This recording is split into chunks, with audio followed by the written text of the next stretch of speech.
Today I hauled this water truck and I just got done unchaining it. Now I'm going to show you how to break down or fold down the neck on a scissor neck trailer. So first thing I do with this trailer, and you know, every trailer is different. This is our scissor neck trailer. First thing I do when I get to where I'm loading or unloading, before I do anything, I come to the back of the trailer, and back here on the back is two knobs. And this knob is for the airbag for the suspension, and this knob is for the lift axle. So you want to raise the, if you're loaded like I am now, I raise the lift axle and then I dumped the rest of the suspension. So now everything's as flat as it can possibly be. So that's, you can't tell because the front two axles are also flat, but that center axle can lift up and down, and right now it's up, but you can't tell because the other two axles are also flat. And that's the first thing I do, because especially when I'm empty, because when you're empty it takes a long time for it to deflate.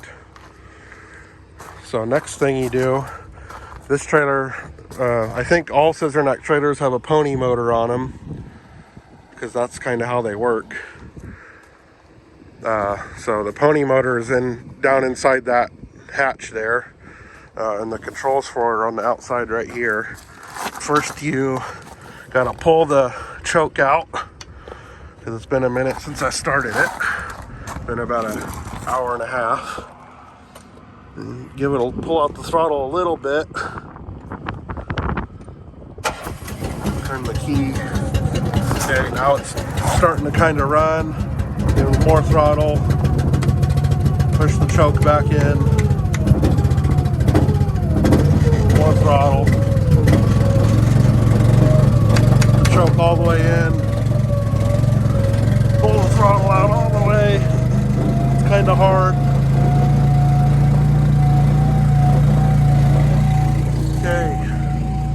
Pony motor's running. I'm come up here. This is the actual controls for the neck. You just pull out on it, and it lowers down. You push in on it and it raises up. And then these three levers here are for the locking pins. So just gonna pull on this lever. The hydraulics are moving towards the rear, which is letting the front of the trailer sit down on the ground.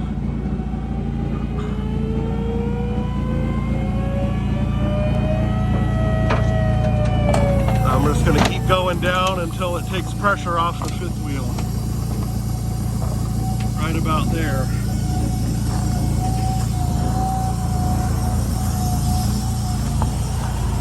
Next thing I'm going to do is unhook the trailer.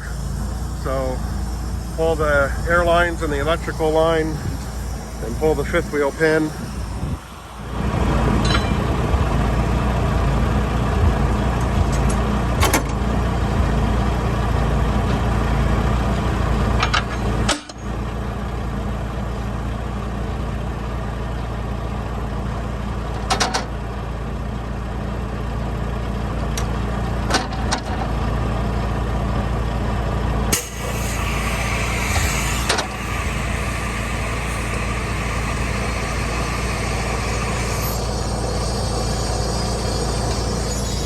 Okay, so the trailer's all unhooked now, flat on the ground. I'm going to move the truck forward, and I will probably back up here next to it so I'm not blocking this road.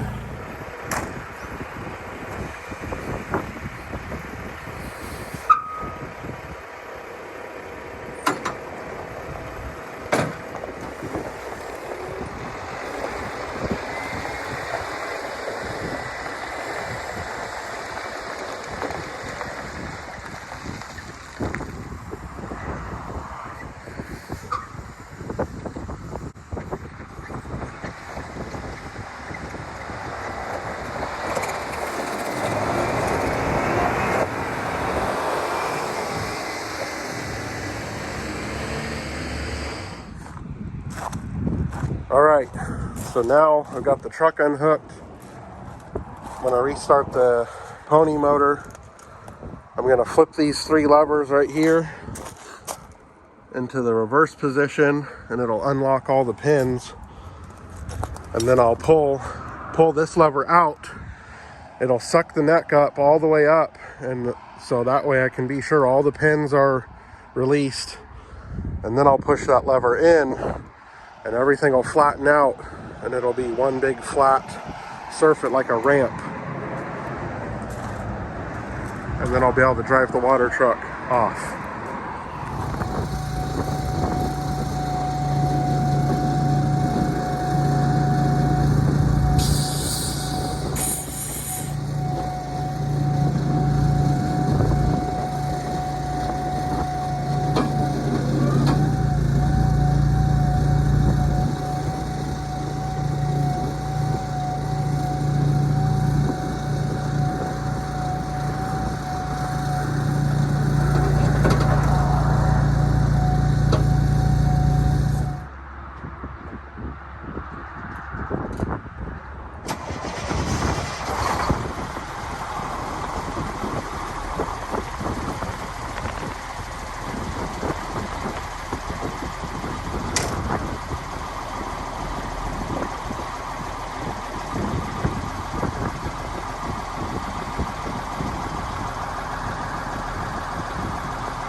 Alright, now I just gotta do everything in reverse. Lift the neck back up, hook the truck back up to it, put all my chains and binders away, and then I'll be done. This water truck is, I believe, a 2001. I don't know how many gallons of water it holds. Open the door real quick, see inside of it. It's actually pretty nice. It's got a lot of leg room. It's got more leg room than my Kenworth. It's a 10-speed manual. Pretty basic, I suppose. It's got manual windows on both sides, and it's got a CB. I don't know any idea about how to control the water pump or anything like that. I've never ran a water truck. I've hauled a few. That's about it.